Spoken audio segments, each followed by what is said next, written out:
Tonight, the Ministry of Health and Wellness has reported 48 more confirmed COVID-19 cases in the past 24 hours and 3 additional deaths, increasing the total number of confirmed cases to 46,087 and a total of 793 deaths. Jamaica has indicated plans to restrict travel from Trinidad and Tobago, which has recorded increased cases of the Brazilian variant of the virus. The Ministry of Finance and Public Service says $300 million disbursed for applications under the CARE program's core online platform remain uncollected at the remittance agency LASCO MoneyGram. And the National Water Commission NWC is reporting that there is a 35% decline in production at the Logwood Treatment Plant in Hanover due to drought conditions affecting the facility.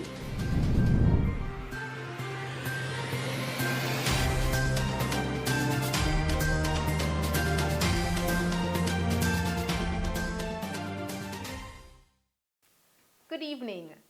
In COVID-19 updates, the Ministry of Health and Wellness has reported 48 more confirmed COVID-19 cases in the past 24 hours and 3 additional deaths.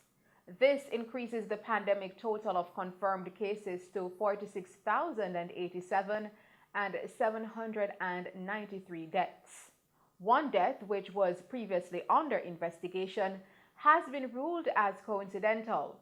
The 3 latest deaths were males aged 91, 82, previously under investigation, and 79 years old from St. Mary, St. Catherine, and Kingston and St. Andrew, respectively.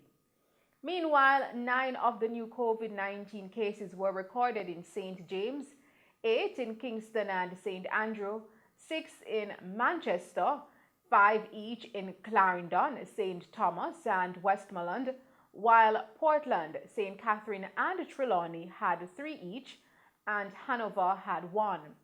There were no new cases in St. Anne, St. Elizabeth, and St. Mary.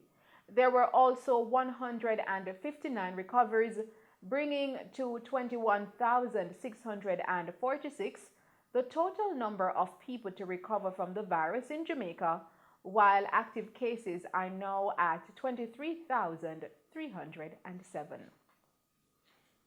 Jamaica has indicated plans to restrict travel from Trinidad and Tobago, which has recorded increased cases of the Brazilian variant of the COVID-19 virus.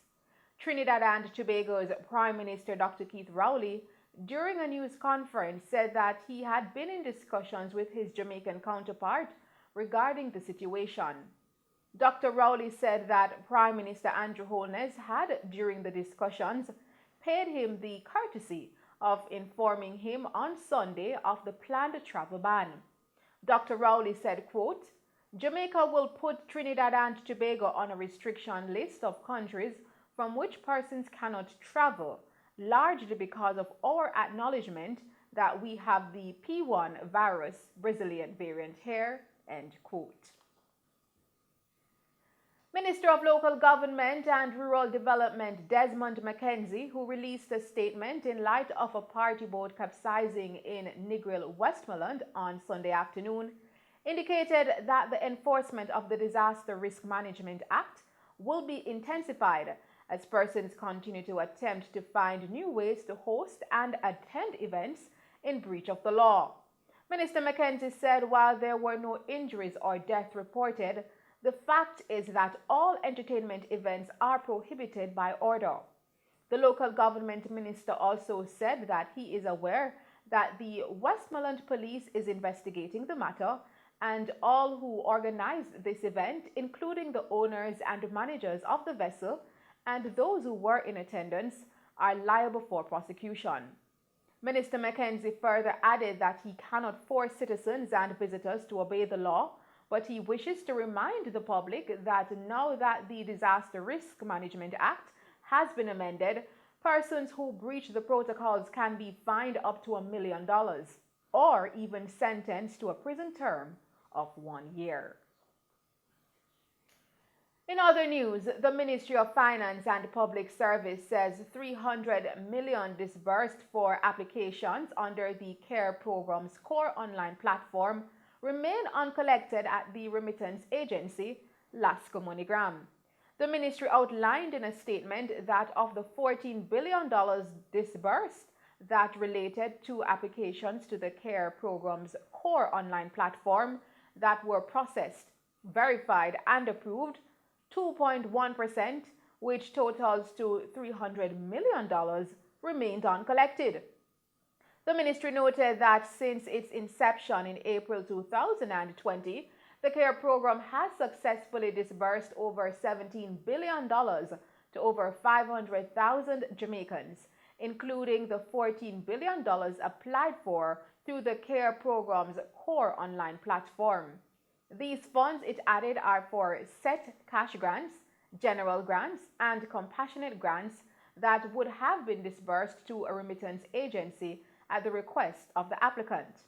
However, the ministry noted that despite months of repeated SMS text messages and phone calls to the phone numbers associated with these applications and emails to email addresses provided in the applications, these funds remain uncollected. The ministry said the CARE program will make a final attempt by publishing in the Sunday newspapers of May 8 the names of the people on whose behalf these uncollected grants were disbursed. Beneficiaries are asked to note that the uncollected grants are to be collected at Lasco MoneyGram agencies. Beneficiaries are required to provide their CARE reference number, TRN, and a valid government-issued ID to be able to collect the funds. Any funds that still remain uncollected from Lasco MoneyGram agencies in respect of these disbursements, as at May 30, will have to be returned to the Consolidated Fund to ensure compliance with Jamaica's laws and regulations, the ministry said. Individuals requiring additional information may do so by calling 888-493-2273. The Jamaica Hotel and Tourist Association, JHTA, says it will be ramping up public education under its COVID-19 ambassador program to encourage more workers in the sector to get vaccinated.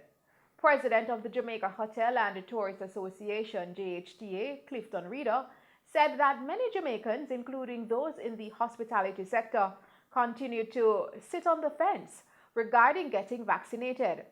He said that the Ambassador Initiative will be taking aim at these fence sitters in communities situated in and around the tourism corridors in order to highlight the benefits of the COVID-19 vaccine and how it will better help them to protect their families and wider community. Mr. Reeder said that many of the initiative's 40 ambassadors in hotels and attractions in Ocho Rios, Montego Bay, Negril, St. Elizabeth, Portland, and Kingston have already taken the vaccine, which has inspired their colleagues to follow suit. Mr. Reeder noted that to date, tens of thousands of reusable and non-reusable masks have been donated to communities. Mayor of Kingston, Delroy Williams, has condemned the brutal beating of 3 homeless persons in Kingston on Sunday. The homeless men were reportedly beaten while they slept at a location in the Corbett area on Sunday night. The mayor stated that he cannot but reiterate that, quote, "It speaks to the awful state of affairs within the conscience of men, or perhaps it is a deranged serial attacker. But they already have a difficult task to care for our brothers and sisters who have, for whatever reason, met up on hard times and found themselves vulnerable and homeless," end quote. He said he is very happy that the police have taken a suspect into custody in this latest incident, and they are working with the Jamaica Defense Force, stakeholders, and residents as the investigation progresses. The Kingston mayor further stated that keen attention will be paid to the areas where homeless persons converge, as this follows up from the brutal murder of 3 homeless persons earlier this year. The Manchester police have launched an investigation surrounding the death of a man who was shot and killed along a section of Caledonia Road in the parish yesterday afternoon. The deceased has been identified as Orlando Brown, a technician also of a Mandeville address. Reports by the Mandeville police are that at about 1:15 p.m., Brown was sitting underneath a tent, which was placed on the outside of a bar located along Caledonia Road when he was approached by a man. The man reportedly spoke to a female who was standing in the vicinity before he brandished a handgun and opened fire, hitting Brown multiple times. The gunman escaped in the area on foot, while Brown was rushed to hospital where he was pronounced dead. And those are some of the stories making news. We will return with other stories as the National Water Commission, NWC, is reporting that there is a 35% decline in production at the Logwood Treatment Plant in Hanover due to drought conditions affecting the facility, as well as news that the Jamaica Bauxite Mining Limited, JBM, is looking to commence work to upgrade the Ocherius port during the current fiscal year. But first, let's take a break and then join Christopher Scott with sports.